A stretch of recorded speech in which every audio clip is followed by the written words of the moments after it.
5 seconds to the open. Ready? Who wants to get this thing started right about now?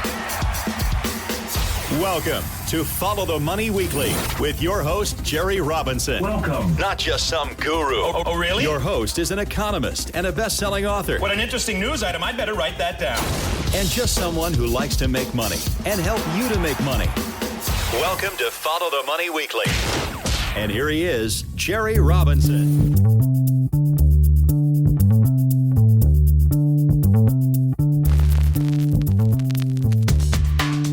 All right, friends, welcome to you all around the world. Welcome to this very special episode of the Follow the Money podcast. So great to have you here today. My name is Jerry Robinson. I'm your host, founder here at followthemoney.com. You can find us online. We have lots of free resources, also a YouTube page and our Twitter page. I guess it's x.com now, our Facebook page. All of that available for you online. Now, today's episode, which by the way is episode number 486, is entitled Lessons from Rome, Warnings for America. And I believe this is one of the more important episodes that we've done in recent times. And the reason is because if history teaches us anything, it teaches us that empires are temporary. And more often than not, they collapse from within long before any external enemy finishes the job. In my book, Bankruptcy of Our Nation, I spent some time analyzing the parallels, some of the eerie parallels, quite frankly, between the United States and ancient Rome. And I think there's some things to learn today in this podcast episode about that topic. So today we're going to take a journey. We're going to go through the crumbling marble columns of ancient Rome and then into the streets of modern America. We're going to compare the final chapters of a once great empire with the headlines and the symptoms that we see all around us today in modern America. So in today's show, I'm going to walk you through 7 parallels between ancient Rome and modern America. Things like currency debasement and military overreach and moral decay. And we're not just simply doing academic comparisons. These are really, quite frankly, warning signs for America, and we would be very foolish to ignore them. Now, let me also say up front that this episode is not about fear. It's about wisdom. It's about learning from history so we can take action today. We're not talking about panicking. We're not talking about running for the hills, but instead we're talking about preparing. You and I may not be able to save the crumbling American empire, but we can surely build lifeboats for our families and our communities and our future. And that's really all we can do, friends. So if you're ready to explore what ancient Rome has to teach us and what you can do in the light of it, stick with me. And let's dive right in.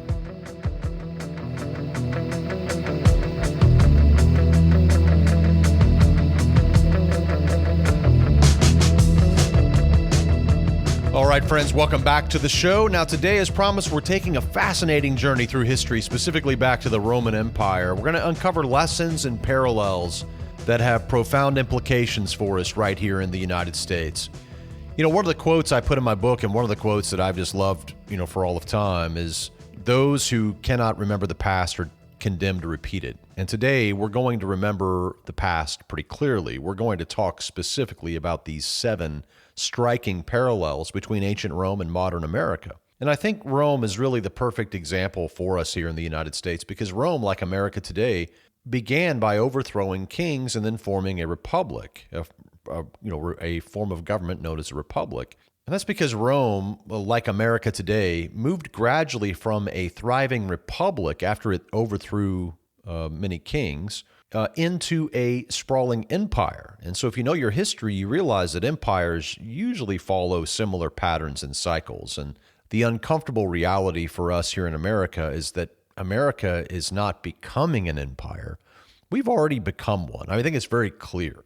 And now we face critical decisions that could impact our future, I think, in a profound way. So what we're going to do is we're going to talk about these 7 parallels. And in segment 1, we're going to kick off the first 4 parables right now. And I think you'll see the connections pretty quickly. So let's begin with parallel number 1 between ancient Rome and modern America.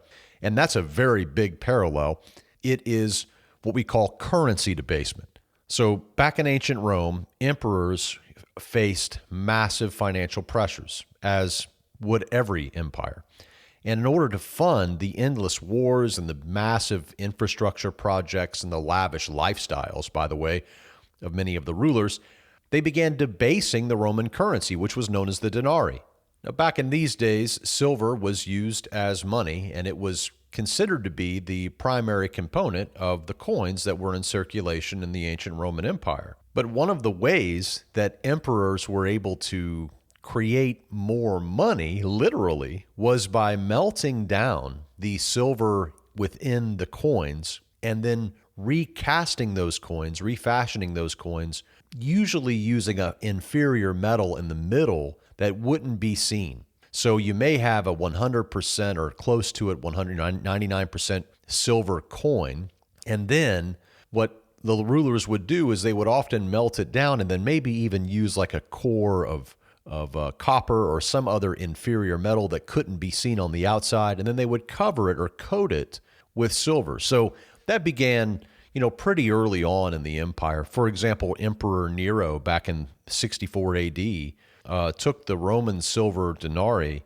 which contained around 98% silver, and reduced its silver. It wasn't a dramatic, it was kind of an early move in Rome's long-term monetary decline, but they really began to mess with the silver content within the coins. And then you fast forward a couple hundred years later to Emperor Claudius Gothicus around the year 268 AD, and that same coin had less than 0.5% of silver. So over the course of 200 years, they had just continued to debauch that currency, and many people didn't know. They obviously caught on eventually, but many people didn't know they weren't walking around with real silver.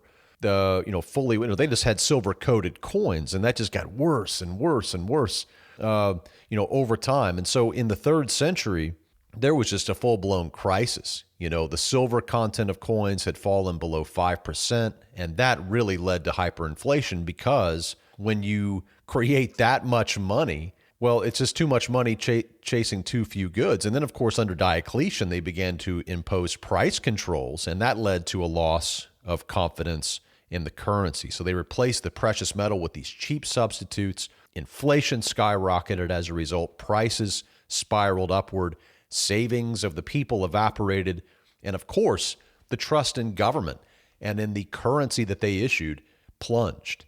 Now, that story should have a familiar ring to it here in America, because here in the United States, we've witnessed something similar. Back in 1971, for example, President Richard M. Nixon famously disconnected the dollar from gold entirely, right? He severed the dollar's tie to gold, allowing unlimited fiat money creation and launching an era of persistent inflation and currency debasement. That's where we live today. We've even seen it more pronounced in recent times. From 2008 on, we've had this quantitative easing era where the Federal Reserve's multi-trillion-dollar balance sheet just expands, flooding the system with liquidity and distorting interest rates and asset prices.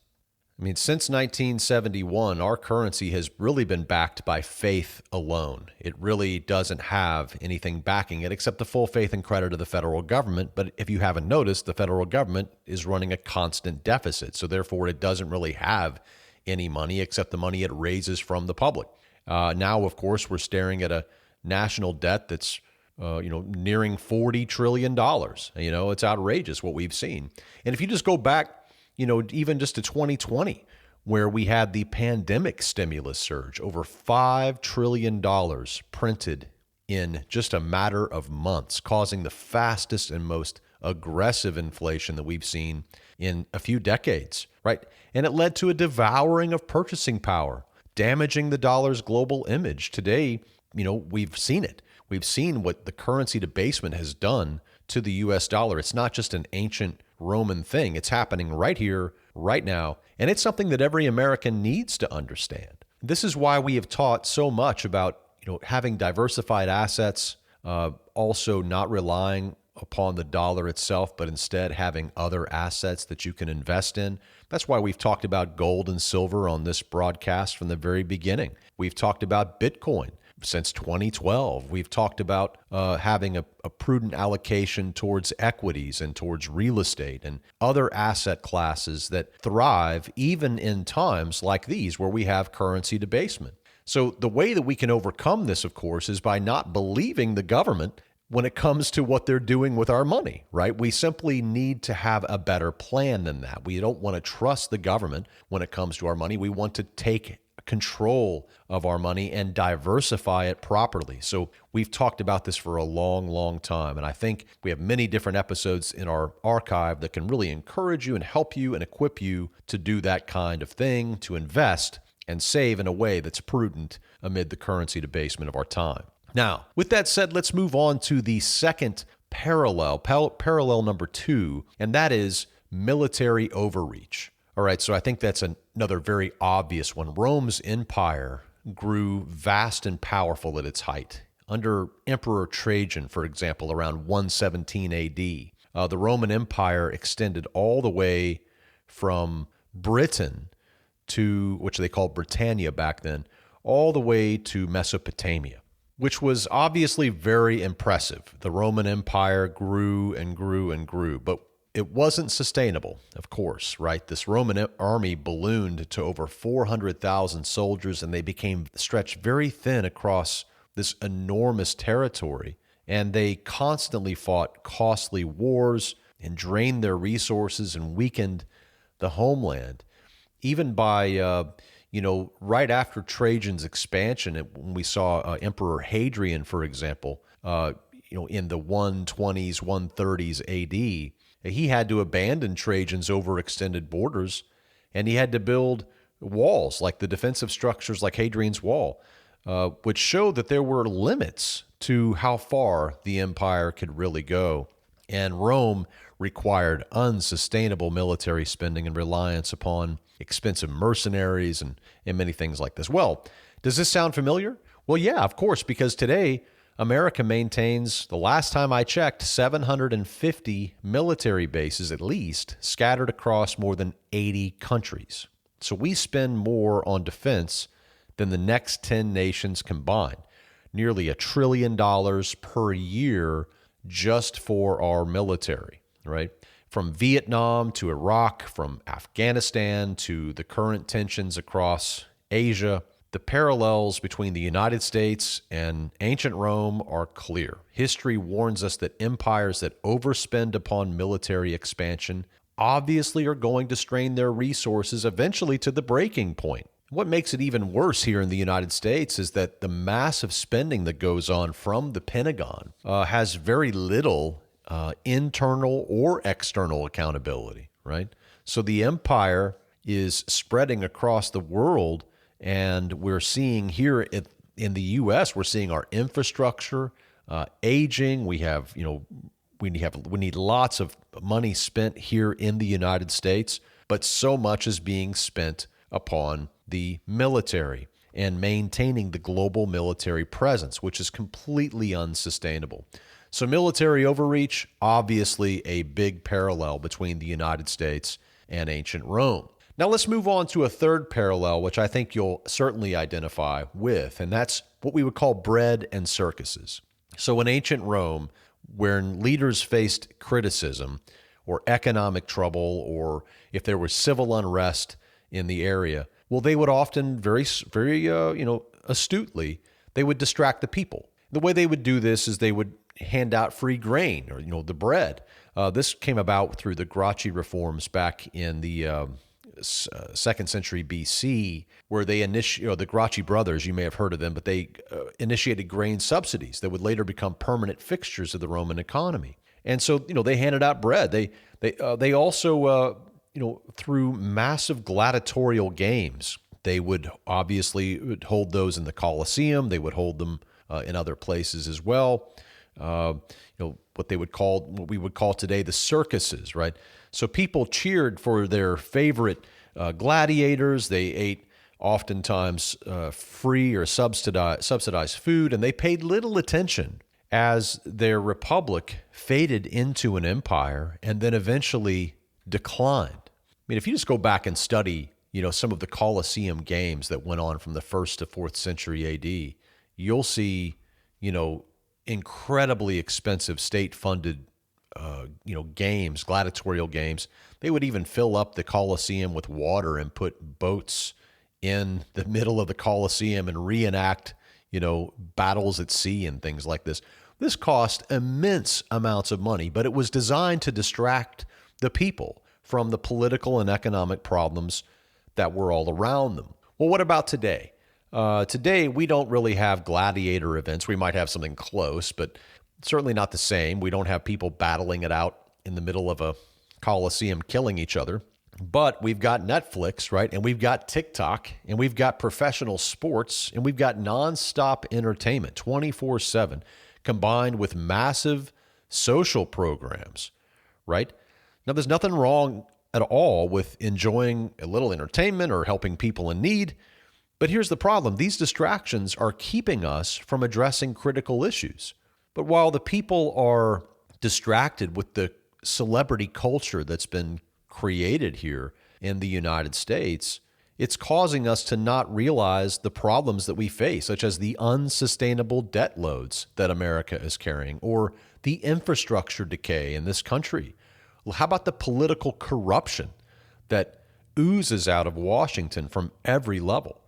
Or what about the shrinking middle class, right? That's getting hollowed out. These parallels are striking. We've got modern bread and circuses distracting the masses from the real issues that we face.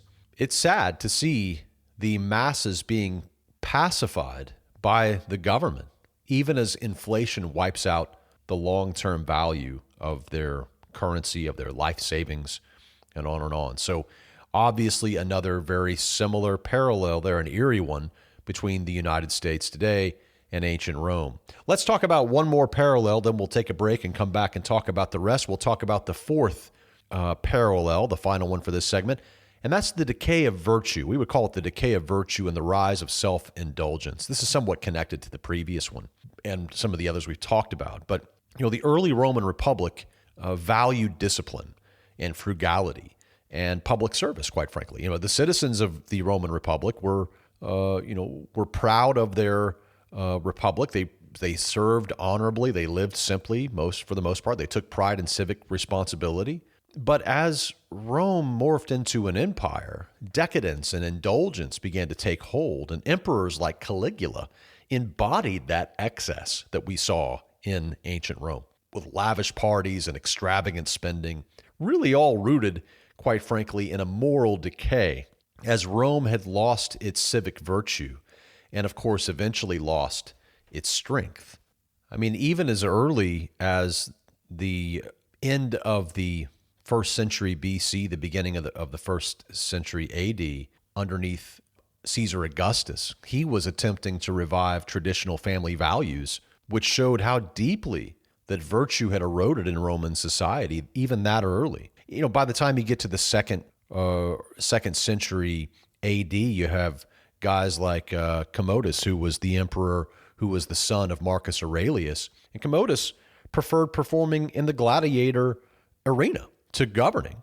So he was often just found in the Colosseum fighting as a gladiator. I mean, this was a pretty big breakdown of the government, a big breakdown of society. Now, do we see any similarities between that and today here in America? Well, of course, we've seen a similar shift. We were once renowned for discipline and hard work and civic duty right here in these United States. Our culture now, however, increasingly celebrates consumerism and celebrities and instant gratification, right? Cultural narcissism. We have social media obsessions. We have an American culture that increasingly celebrates self-promotion, consumerism, and decadence instead of self-restraint, self-control, virtue, right? These things that we see. We've seen an erosion of our communities and the family structure. We've seen, obviously, this impacting our political leaders who often mirror this trend, who go for viral moments rather than serving as a public servant, with truth becoming secondary to spectacle, right, and power. We have these ethical scandals that have become commonplace here in the United States among our political leaders, and personal responsibility seems very rare.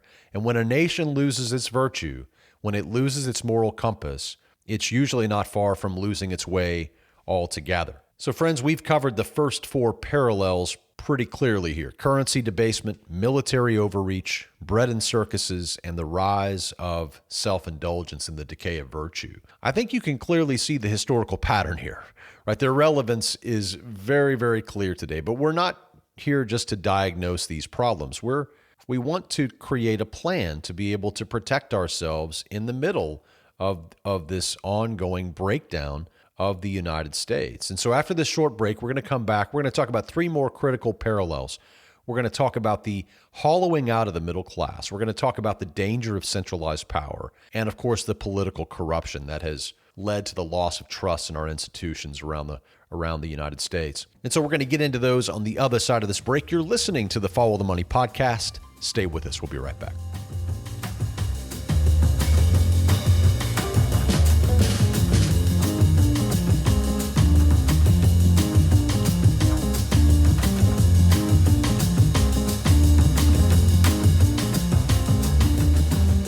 Are you prepared for the next stock market crash?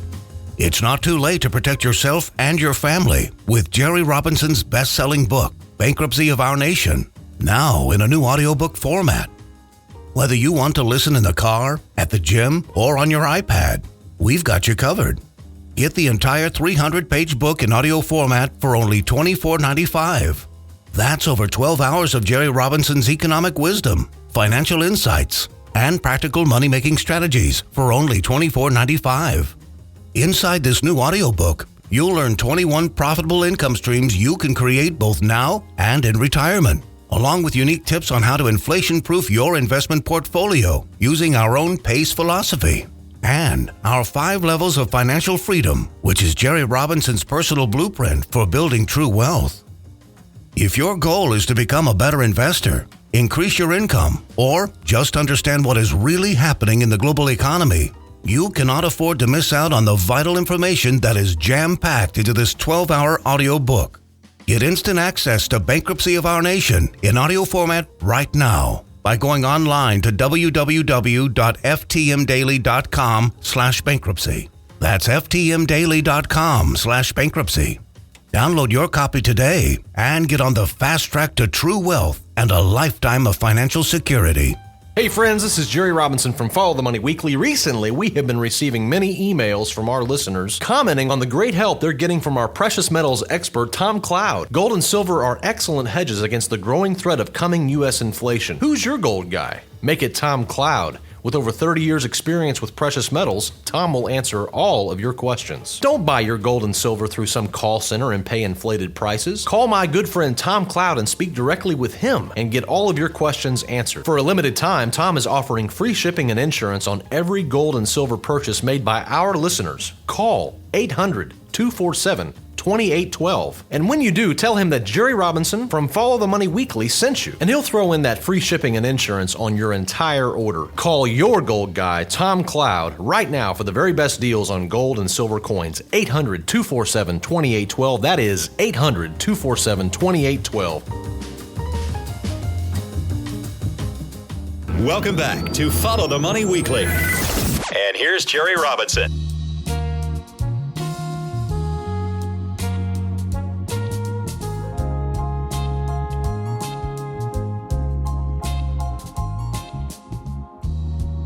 All right, welcome back to the program, friends. Glad you're still with us today. We're unpacking historical insights from ancient Rome, and we're drawing some lessons for America today from those. And in the first segment, we discussed currency debasement. We talked about military overreach. We talked about the bread and circuses that were so popular in ancient Rome and even today.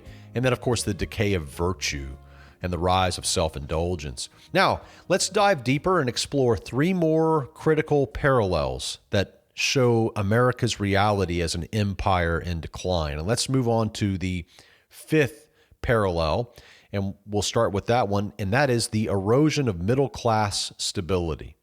You see, Rome really thrived economically when it had a robust middle class, particularly in its small independent farmers. But after Rome's victory in the Punic Wars, the rich elites began consolidating land into these massive estates, and this forced countless small farmers off of their land, and that created vast economic disparities and income inequality and it drove the poor into urban centers, which sparked unrest and instability. Underneath, for example, Emperor Diocletian, toward the end of the 3rd century AD, these taxes had become so crippling, and they were falling disproportionately on small businesses, small landholders, many of whom were forced to abandon their land, to abandon their business, and that led to an economic collapse across many rural areas of the Roman Empire. Now, all of this should sound eerily familiar because here in America, we've seen our economic trajectory since the 1970s has really eroded the middle class, right? They have really paid the price. We've seen wages for most American families stagnate, barely keeping pace with inflation. We've seen costs for the basic essentials of life like housing and healthcare and education. These have skyrocketed to become even almost prohibitive for many people. Today, owning a home, which is the cornerstone of middle-class stability in America, is increasingly difficult, right? It's out of reach, particularly for younger generations. Then you have Wall Street investors that are buying up single-family homes en masse, which is very reminiscent of Rome's elite land grabs, right? And just as corporate consolidation today crowds out local businesses, Rome had the same kind of destruction of its own middle-class entrepreneurs. Rome figured out that it had a crisis a little too late. In the 2nd century BC, the Gracchi brothers, as I mentioned earlier, they desperately attempted to reform the way things were set up. They tried to redistribute land back to average Romans, but the entrenched elites violently resisted. And as I had mentioned, later on, Emperor Diocletian's burdensome taxation system fell overwhelmingly upon small landholders. And the taxes were so out of control that many were forced to abandon their livelihoods. So today, here in the United States, without urgent action, we're facing a similar hollowing out of the middle class, the very backbone of our economic and social stability. Today, the rich run roughshod over the middle class and pretty much have their way in Washington. Now, it's been that way for a long time, but you can see that the pattern is continuing to get worse and worse as mega corporations swallow local businesses and they replace middle-class entrepreneurship with gig work, as they call it, or wage servitude, right? And of course, young families are locked out of the housing market. Renting has become the new norm as Wall Street scoops up these single-family homes. Real wages are flatlined. Housing and education and healthcare prices soaring. They're squeezing the middle class. We are in a very similar situation to ancient Rome when it comes to what's happening to our middle class as it's being hollowed out. So let's move on to the 6th parallel now and talk about the troubling concentration of centralized power. Most of us know from history that ancient Rome shifted from a republic to an empire when Julius Caesar famously crossed the Rubicon in 49 BC, openly defying Rome's Senate and then setting himself up as dictator. Of course, Caesar's reign was short. The Roman senators were fearful that Caesar was going to take things too far, so they, of course, assassinated him. But Caesar's reign really permanently altered Rome's governance. It paved the way for the Emperor Augustus, who was first known as Octavian. That was the adopted heir of Julius Caesar. Well, Augustus Caesar, of course, came and solidified this autocratic, this rule by one-man control behind a republican facade, right? So by the time, though, of Emperor Domitian in the 1st century AD, Rome was ruled openly by autocrats who declared themselves above the law and had centralized all power into their hands. For example, we see Domitian, who lived toward the very end of the 1st century AD. He ruled as an open autocrat. He declared himself, quote, Lord and God, right? Diminishing senatorial power. He consolidated rule. And while that may sound pretty extreme, just take a look at what we're dealing with today in terms of centralization of power here in America that has quietly unfolded over the decades while we have been pacified with bread and circuses. Consider the Patriot Act that came after 9/11, where we saw the expansion of federal surveillance powers and executive powers in the post-9/11 era, undermining our privacy and having incredibly minimal oversight of these powers. Then, of course, think about the unelected central bankers at the Federal Reserve who exert immense control over our economic fate. Everywhere from interest rate levels to liquidity injections, they influence every aspect of your financial life. There are many unelected bureaucrats who have really wreaked havoc upon the American system. And then, of course, you have the executive branch, the president, who increasingly uses executive orders to simply bypass Congress. He basically centralizing the authority and weakening the essential checks and balances that our founders carefully constructed. You see, our founders were aware of ancient Rome, and they held the ancient Roman Republic in high regard. In fact, many of them even had nicknames from that era. They felt like they were rebuilding, in many ways, the Roman Republic and restoring it after it had morphed into an empire. So the United States, of course, has many lessons to learn from ancient Rome.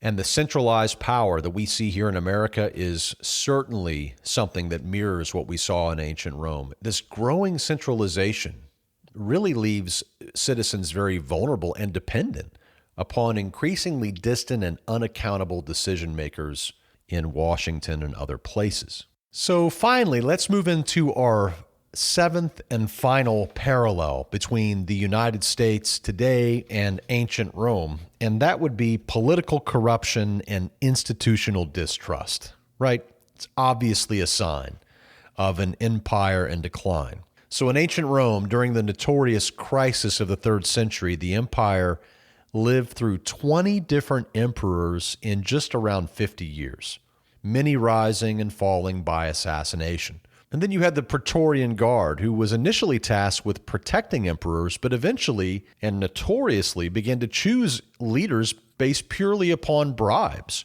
Slowly but surely, Rome's powerful Senate devolved into a powerless rubber stamp, breeding cynicism and disenfranchisement among its citizens. Pretty much anything the emperor wanted, he got. The Senate was really just a figurehead and became increasingly irrelevant. Now, here in America, trust in our institutions is similarly collapsing. Elections, which are the cornerstone of any democracy, now face relentless doubt from both sides of the aisle, which has undermined faith in democracy itself. That, of course, has led to confidence in democratic processes to hit a historic low here in the United States. Meanwhile, you have corporate lobbyists wielding immense influence, perpetuating a revolving door, as it's known, between Washington and Wall Street. I mean, you got corporate PACs, you got foreign influence. It's just really tough for the average individual today to take the talk about democracy seriously here in the United States. In fact, polarization is so severe that millions of Americans now openly question the legitimacy of Congress, the media, the judiciary, even the rule of law itself. We're seeing even a rise of questioning of the legitimacy of the court system here in the United States. And friends, history clearly teaches us that this widespread institutional distrust that we're experiencing right now signals some really deep societal problems, right? Big time. So Rome discovered too late that without the trust in institutions, an empire's collapse was inevitable. And it's unfortunate that America is likely to learn the same lesson. All right, so let's quickly recap these final 3 critical parallels. First, we talked about the erosion of the middle class that leaves societies economically fragile and politically unstable. We secondly talked about the centralized power that strips away accountability and places way too much influence in too few hands here in the United States, as it did in ancient Rome. And then finally, we talked about the political corruption and the lost trust in institutions, which is deeply undermining our social cohesion and effective governance in this country. Now, these lessons from Rome are crucial warnings for America today. And I know it's been a little tough to go through these topics. It's not a fun topic, quite frankly, but I believe that it's very important, especially for those who want to remain educated and empowered in this current time. So, all right, well, coming up after this break, I'll share my concluding thoughts. Don't forget you're listening to the Follow the Money podcast. We'll be right back. Don't go anywhere.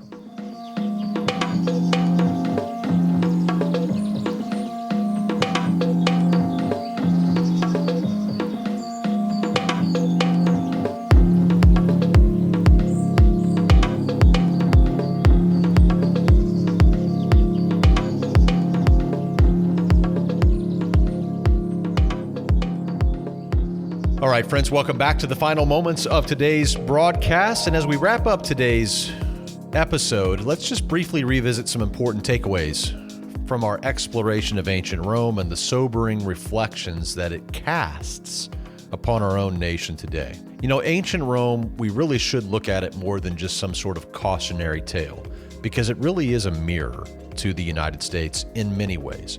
When we look at Rome's historical reflection, we see the echoes of our own nation's trajectory. We see the slow but sure decay of our currency.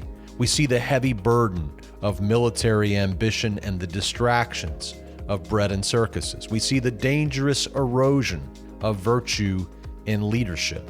We see the hollowing out of the middle class. We see the centralized power stripping away accountability and placing influence in too few hands. And of course, we see the loss of trust in institutions and the political corruption that encourages it. Now, of course, history doesn't repeat itself perfectly, but the patterns do rhyme, as Mark Twain once said.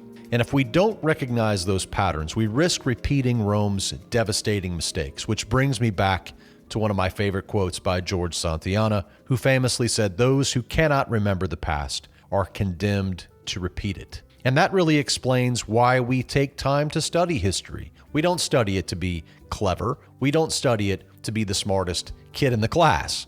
We study it so that we can be wise, that we can learn from history. And today, the echoes of Rome are loud and clear if we're willing to listen. Economic cycles rise and fall, but the patterns of empire are strikingly predictable. Overconfidence, complacency, corruption, these are all warning signs, and we ignore them at our own peril. And that's just something to think about. Friends, you know, we have lots and lots of resources for you if you want to take control of your finances. In fact, one of the very first things I would recommend is our book, Bankruptcy of Our Nation. If you haven't picked up a copy of that, it's available on our website or on Amazon. I strongly encourage you to pick up, especially if today's episode resonated with you, because that's really what the book talks quite a bit about. But not just that, it gets really heavy into solutions. Now, you don't have to buy the book to get all those solutions. In fact, you can find many of them on our website. We also have a 5 levels of financial freedom page, which I strongly encourage you to check out if you've never been there. followthemoney.com/5 levels. That'll take you through the 5-level framework that I have used to break free financially. I think it's a very powerful strategy that anyone can adopt. But obviously, there are many more things as well. We have lots of resources here on our website. And if you have a question, you can always reach out to us through our contact page at followthemoney.com. You'll find a lot of deeper analysis and practical financial resources, valuable insights, all to help you navigate these turbulent times with confidence and clarity. I want to thank you so much for joining me today. And remember, friends, when you want the truth, just follow the money. Have a safe and prosperous week, and I'll see you right back here next time. Until then, God bless.